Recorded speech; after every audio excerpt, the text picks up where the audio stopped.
हाय दोस्तों, आज मैं आपके सामने लेकर आई हूँ मेरे हम सफ़र की एपिसोड 35, जिसमें हमज़ा की अम्मी हाला के किरदार के बारे में हमज़ा से बात कर रही होती है। दूसरी तरफ रूमी जो है वो अपनी अम्मी के ख़िलाफ़ चली जाती है और तीसरी तरफ हमज़ा की अम्मी हाला को आकर हमज़ा के ख़िलाफ़ बदगुमान कर रही होती है। और चौथी तरफ दोस्तों, हाला का अब्बू और उसकी बहन को वापस जाना होता है। ये सारी चीज़ें आज हम आपसे डिस्कस करेंगे, लेकिन इससे पहले आपसे एक छोटी सी रिक्वेस्ट है कि हमारे चैनल को सब्सक्राइब कर दें, लाइक कर दें और कमेंट करके ज़रूर बताइएगा ये ड्रामा आपको कैसा लगा। शुक्रिया दोस्तों। यहाँ पर हमज़ा की अम्मी हमज़ा के पास आती है और हाला के ख़िलाफ़ उल्टी सीधी बातें करने लग जाती है, लेकिन ये बातें हमज़ा को हरगिज़ गवारा नहीं होती। वो अपनी अम्मी को पकड़कर झंझोड़ने लग जाता है और कहता है, अम्मी ये कैसी बातें कर रही हैं, वो मेरी बीवी है, आप उसके किरदार के बारे में कैसे ऐसे कह सकते हैं। हमज़ा की आंखों से आंसू निकल जाते हैं, लेकिन उनकी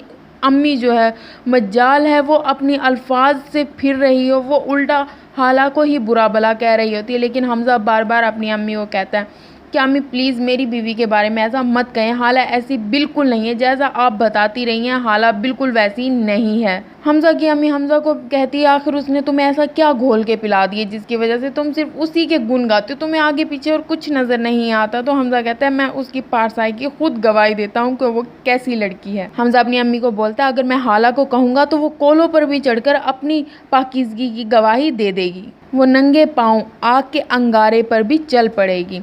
जबकि हमज़ा की अम्मी ये सारी बातें सुन रही होती हैं, हमज़ा अपनी अम्मी को बार बार कह रहा होता है, अम्मी हाला के ख़िलाफ़ अब मैं एक लफ्ज़ नहीं सुनूंगा, मैंने बहुत सुन लिया, बहुत बर्दाश्त कर लिया। लेकिन हमज़ा की अम्मी है कि टस से मस नहीं होती और जो उसने अपने दिमाग में हाला के ख़िलाफ़ चीज़ें भरी होती हैं वो उसी को बयान कर रही होती है और उसको हाला बिल्कुल पसंद नहीं थी। बस उसके दिमाग पे एक ही भूत सवार होता है कि वो किसी तरह ना हमज़ा की ज़िंदगी से हाला को निकाल दे, क्योंकि वो बचपन से ही हाला को पसंद नहीं करती जब से हाला उनके घर आई थी। दूसरी तरफ दोस्तों, खुर्रम को जो है समीन आईना दिखाती है कि भाई तुमने सिर्फ मुझे ही नहीं दुख दिया बल्कि तुमने हाला को भी दुख दिया है। ये सारी चीज़ें खुर्रम एक जगह बैठकर सोच रहा होता है और वो समीन की बातों को याद कर रहा होता है और कह रहा होता है, वाकई समीन ने सच कहा है। वो याद कर रहा होता है, समीन कहती है कि मेरी ज़िंदगी को तुमने इतना तबाह नहीं किया जितना हाला की ज़िंदगी को तबाह किया। अगर तुमने किसी से माफ़ी मांगनी है तो वो सिर्फ़ और सिर्फ हाला। ये सारी बातें खुर्रम अकेला बैठ के सोच रहा होता है और परेशान हो रहा होता है और वो ये सोच रहा होता है कि मैं हाला से कैसे जाकर माफ़ी मांगूंगा। समीन जो है वो खुर्रम को बताती है कि अगर तुम्हें हाला ने माफ़ कर दिया ना तो समझो तुम्हें ना सब ने माफ़ कर दिया, तुम्हें अल्लाह भी माफ़ कर देगा। वो सारी ये समीन की बातों को याद कर रहा होता है और उसकी आंखों से आंसू निकल रहे होते हैं, लेकिन उसको ये समझ नहीं आता अगर वो हाला से माफ़ी मांगने जाएगा तो फिर हमज़ा उसके साथ क्या करेगा, क्योंकि हमज़ा को उसका हाला के पास जाना बिल्कुल भी पसंद नहीं है। लेकिन खुर्रम हिम्मत करता है और सोचता है कि मुझे हाला से माफ़ी मांगनी चाहिए। दूसरी तरफ रूमी बहुत खुश हो रही होती है और वो अपने जो है ख्वाब देख रही होती है वकास के साथ कि वो एक दुल्हन बनी हुई है और दोनों ना डांस कर रहे हैं, बातें कर रहे हैं, खुश हैं अपने घर में, वो इंजॉय कर रहे हैं, लेकिन उन्हें किसी चीज़ का खौफ नहीं होता। रूमी ख़ुद को देख रही होती है और मुस्कुरा रही होती है, अपने और वकास के सीन याद कर रही होती है कि हम लोग क्या कर रहे थे, हम कितना इंजॉय कर रहे थे, साथ डांस कर रहे थे, वकास उसको कितना खुश रख रहा था, उसे हर चीज़ दे रहा था जो उसे चाहिए। वो ये भूल जाती है कि मैं अगर घर जाऊंगी और ये सब किसी को पता चल गया तो मेरे साथ क्या हो गया। लेकिन रूमी इस चीज़ से नहीं डरती और रूमी जो है वो वकास से निकाह कर लेती है। वो अपनी निकाह के सारे ख़यालात देख रही है तो वो अपनी अम्मी से छुपकर वकास से निकाह कर लेती है। उसे किसी चीज़ का कोई डर दुख नहीं होता। वो अपने रूम में ही सारे सीन और सारी बातें वकास के साथ याद कर रही होती है, उसे वकास की याद आ रही होती है। दूसरी तरफ हाला अपने रूम से निकल कर आती है, मरियम हाला के पास होती है। मरियम जो है हाला से कहती है कि हाला तुमने सुबह से कुछ नहीं खाया, प्लीज़ खा लो क्योंकि तुमने मेडिसिन भी लेनी है। लेकिन हाला उसको कहती है मेरा बिल्कुल दिल नहीं कर रहा। तो हाला उसको कहती है तुमने हमज़ा को कॉल क्यों की। तो मरियम कहती है कि तुम तो हमज़ा को बुलाना चाह रही थी, अब मैंने कॉल कर दिया तो तुम मना कर रहे हो। ये दोनों बातें कर रही होती हैं कि अचानक से हमज़ा सामने आ जाता है। हाला देखकर हैरान हो जाती है। हाला को नहीं पता होता कि हमज़ा आया हुआ है। हमज़ा आता है हाला के पास और हमज़ा मरियम और हाला से बातें करने लग जाता है। तो हमज़ा जो है हाला से पूछता है कि बताओ एक शोहर कैसा हो तो उसमें क्या खूबियाँ आनी चाहिए। तो ये बातें हाला मरियम के सामने नहीं बताती। मरियम वहाँ से उठकर चली जाती है और कहती है कि हमज़ा प्लीज़ इसको नाश्ता करवा देना, इसने सुबह से कुछ भी नहीं खाया। नाश्ता भी लेकर आती है, लेकिन जब हमज़ा दूध का गिलास हाला को दे रहा होता है तो वो नहीं ले रही होती और वो कह रही है मुझे भूख नहीं लग रही, मुझे कुछ नहीं खाना। तो हमज़ा हाला से पूछता है चलो बताओ एक अच्छे शोहर में क्या खूबियाँ होनी चाहिए और मैं कैसा शोहर हूँ। तो हाला हमज़ा को बताती है आप बहुत अच्छे हो, आप में सारी खूबियाँ मौजूद हैं। वो दोनों आपस में ये बातें कर रहे होते हैं।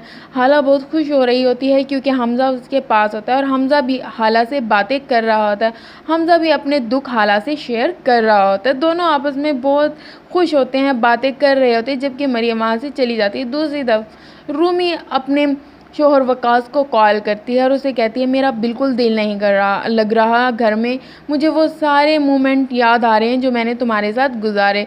तो वकास कहता है ठीक है तो मुझे बताओ, मैं अपने घर वालों को बारात लेकर आ जाता हूँ। तो रूमी कहती है नहीं इतनी जल्दी नहीं, मैं अपने घर वालों को क्या जवाब दूँगी। वो डर रही होती है। तो वकास कहता है तुम डरो नहीं, तुम अब मेरी बीवी हो। वकास उसको ये सारी बातें कह रहा होता है। तो दूसरी तरफ रूमी डर रही होती है, कहती है अगर अम्मी को पता चल गया तो वो मुझे ज़िंदा दफन कर देंगी, लेकिन मेरा फिर भी दिल नहीं लग रहा। दूसरी तरफ हाला और हमज़ा दोनों बातें कर रहे होते हैं। हाला अपनी दुख शेयर कर रही होती है हमज़ा से, लेकिन हमज़ा भी हाला को कह रहा होता है कि हाला तुम मेरी मोहब्बत का यकीन करो, मुझे तुमसे बहुत मोहब्बत है और मेरे पास ऐसे कोई अल्फाज नहीं है जिसमें मैं तुम्हारी तारीफ़ बयान करूँ। तुम बहुत अच्छी लड़की हो, तुम में हर खूबी मौजूद है, लेकिन बयान करने के लिए मेरे पास कोई अल्फाज नहीं है। वो दोनों आपस में बातें कर रहे होते हैं कि मरियम आ जाती है। मरियम आकर हमज़ा को कहती है कि आप बातें कर कर ही पेट भर लोगे, इसका पेट भी बातों से भर दोगे, इसने सुबह से कुछ नहीं खाया, इसने मेडिसिन भी लेनी है। तो हमज़ा हाला को कहता है प्लीज़ हाला खा लो, लेकिन हाला नहीं खा रही होती। तो हमज़ा कहते हैं चलो बताओ मैं ऑर्डर कर देता हूँ, तुमने क्या खाना है। लेकिन हमज़ा कहती है नहीं, लेकिन हमज़ा से हाला कहती है नहीं मुझे कुछ नहीं खाना। तो हाँ हाला जो है अपनी बहन को कहती है मुझे वो खाना है जो तुम अब्बू के साथ लेकर आई थी। तो मरियम कहती है वो तो ऑर्डर नहीं होता, जाकर लेकर आना पड़ेगा। फिर हमज़ा मरियम को कहते हैं चलो हम दोनों चलते हैं। हमज़ा मरियम को ले जाता है। दूसरी तरफ हाला तैयार हो रही होती है और खुश हो रही होती है कि हमज़ा आ गया, मुझे उसके लिए तैयार होना चाहिए।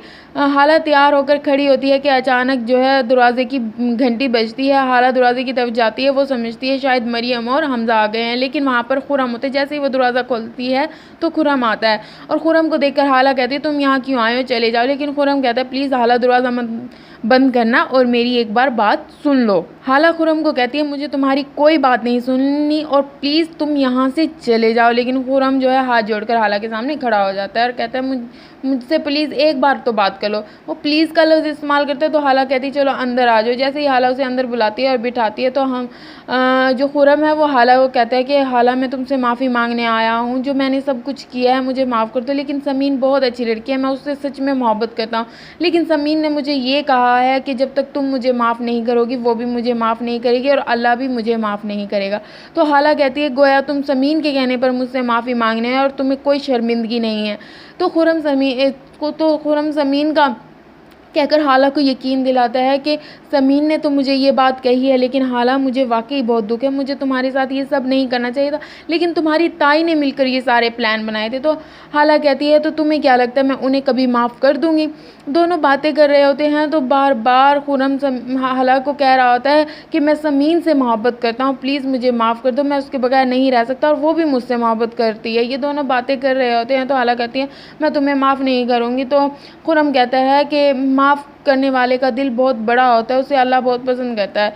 तो ये दोनों आपस में बातें कर रहे होते हैं तो खुरम को जो है हाला माफ़ कर देती है। दूसरी तरफ समीन अकेली खड़ी परेशान हो रही होती है, वो खुरम को याद कर रही होती है। उसकी अम्मी आ जाती है तो वो अपनी अम्मी से पूछती है अम्मी माफ़ करने वालों का ज़र्फ़ कितना बड़ा होता है। उसकी अम्मी कहती है मुझे ये चीज़ नहीं पता, लेकिन हाँ ये पता है कि माफ़ करने वालों का दिल बहुत बड़ा होता है और वो दूसरों को माफ़ कर देते हैं। तो उसकी अम्मी कहती है तुम किसे माफ़ करने का सोच रही हो। तो वहाँ पर समीन कहती है नहीं किसी को नहीं। तो समीन की अम्मी कहती है ख़बरदार अगर तुमने खुरम को माफ़ किया, वो माफ़ी के लायक नहीं है, उसने पूरे ख़ानदान को तबाह और बर्बाद कर दिया, उसने अपना फसाद यहाँ पर खिनाया है। खुरम ने हमारे साथ घिनौना मजाक किया, तुम्हारी खुशियों को छीन लिया है। ये दोनों बातें कर रही होती है और समीन की अम्मी वहाँ से चली जाती है। फिर खुरम हाला से बार बार कह रहा होता है, देखो हाला मैं तुम्हारे आगे हाथ जोड़ रहा हूँ, तुम दिल से मुझे माफ़ कर दो। वो दोनों आपस में बातें कर रहे होते तो हाला कहती है, मैंने तुम्हें माफ़ कर दिया। दूसरी तरफ हमज़ा और मरियम आ जाते हैं। हमज़ा और मरियम खुरम को हाला के पास देखकर गुस्सा हो जाता है। खुरम और मरियम हैरान हो जाती है। दोनों आते हैं तो हमज़ा जा रहा होता है। मरियम कहती है, हमज़ा अंदर आ जाओ। हमज़ा अंदर आता है तो जो हाला है वो भी परेशान हो जाती है कि शायद हमज़ा नाराज़ ना हो जाए, लेकिन हमज़ा एक तरफ खड़ा होता है और खुरम आकर हमज़ा से हाथ मिलाता है। हमज़ा कहता है कि तुम यहाँ क्या कर रहे हो? तो खुरम कहता है, मुझे हाला से बहुत ज़रूरी बात करनी थी। तो वो कहता है, ऐसी क्या ज़रूरी बात थी जो तुम्हें करनी थी? फिर वहाँ से हमज़ा चला जाता है और खुरम भी चला जाता है। दूसरी तरफ हमज़ा घर आता है तो उसके घर वाले डिनर कर रहे होते हैं और डिनर में उसका अब्बू कहते हैं, तुम भी कुछ खा लो। हमज़ा कहता है, नहीं। हमज़ा का मुँह लटका होता है। हमज़ा की बहन जो है रूमी, वो हमज़ा कहती है, आपने क्या हालत बनाई होती है? तो हमज़ा कहता है, चुप करके तुम खाना खाओ। वो बातें कर रहे होते हैं। हमज़ा कहता है, मेरा दिल नहीं कर रहा इसलिए मुझे कोई खाना नहीं खाना। तो हमज़ा का अब्बू पूछता है कि हाला कब आ रही है? हमज़ा कहता है कि बहुत जल्द आ जाएगी, जब अंकल वापस चला जाएगा। दूसरी तरफ रूमी कॉलेज जाने के लिए तैयार होती है तो हमज़ा की अम्मी हमज़ा और अपने शौहर के लिए चाय लेकर आती है और बैठ जाती है। रूमी जैसे ही आती है कि अम्मी चलें कॉलेज, तो रूमी की अम्मी कहती है, आज मत जाओ, मुझे बहुत से काम है। लेकिन हाँ, रूमी का अब्बू कहता है, क्यों छुट्टी क्यों करवानी है, उसे ज़रूरी काम है। तो हमज़ा कहता है, मैं खुद रूमी को छोड़ के आ जाऊँगा और लेकर आ जाऊँगा। तो हमज़ा का अब्बू कहता है कि तुम्हारा रूमी के साथ रवैया कुछ अच्छा नहीं है। तो वो चुप हो जाती है और घबरा जाती है। दूसरी तरफ मरियम और उसका अब्बू आपस में बातें कर रहे होते हैं। मरियम का अब्बू कहता है कि छुट्टी कैंसिल हो गई है। वो दोनों बातें कर रहे होते हैं और मरियम कहती है कि हम हाला को इस साल में नहीं छोड़कर जा सकते। लेकिन जो है मरियम का अब्बू कहता है कि बेटा हम यहाँ नहीं रह सकते और हमें वहाँ जाना होगा। दूसरी तरफ जो है हमज़ा की अम्मी हाला के पास आती है। हाला दरवाज़ा खोलती है तो देखकर हैरान हो जाती है कि ताई आई है और वो घबरा जाती है। लेकिन हमज़ा की अम्मी हमज़ा को कहती है कि हमज़ा तुम्हें धोखा दे रहा है, वो तुमसे तुम्हारा बच्चा छीन लेगा और तुम्हें फिर यहाँ से जो है दफ़ा कर देगा और तुम्हें तलाक दे देगा। लेकिन ये बातें सुनकर हाला डरने लग जाती है और रोने लग जाती है, चीखने लग जाती है। तो वो अपने अब्बू और बहन को आवाज़ देती है। जब हाला का अब्बू और बहन आती हैं तो वो उसकी ताई को वापस भेज देते हैं और वो कहती है कि हमज़ा मुझे धोखा दे रहा है, वो मेरा बच्चा छीन लेगा। लेकिन हाला का अब्बू गुस्सा करता है और कहता है, हमज़ा को कॉल करके जल्दी घर आओ। दूसरी तरफ रूमी अपने बॉयफ्रेंड को कह रही होती, प्लीज़ मुझे घर छोड़ाओ, बहुत देर हो गई है, अगर अम्मी ने ऐसे देख लिया तो वो गुस्सा करेंगी। लेकिन उसका जो हस्बैंड है जिससे वो निकाह कर चुकी होती है वो उसे कह रहा होता है थोड़ी देर और बैठ जाते हैं। दूसरी तरफ हमज़ा जो है हाला के अब्बू के पास आता है और उसे कहता है, ऐसी क्या बात हुई है? हाला डरी सहमी बैठी होती है। लेकिन जो हाला का अब्बू है वो हमज़ा को कहता है कि तुमने ये सारी बातें की। हमज़ा कहता है, ऐसी कोई बात नहीं है। हमज़ा कहता है, हाला अभी चलो मेरे साथ तुम। हमज़ा हाला को अपने घर ले जाने के लिए तैयार होता है क्योंकि हमज़ा का जो चच्चू है वो हमज़ा को कहता है कि हमने वापस जाना और मैं अकेला इसको नहीं छोड़ सकता। तो हमज़ा हाला को कहता है, हाला मेरे साथ चलो। दोस्तों, स्टोरी आपको पसंद आई हो तो हमारे चैनल को सब्सक्राइब करना मत भूलना। शुक्रिया।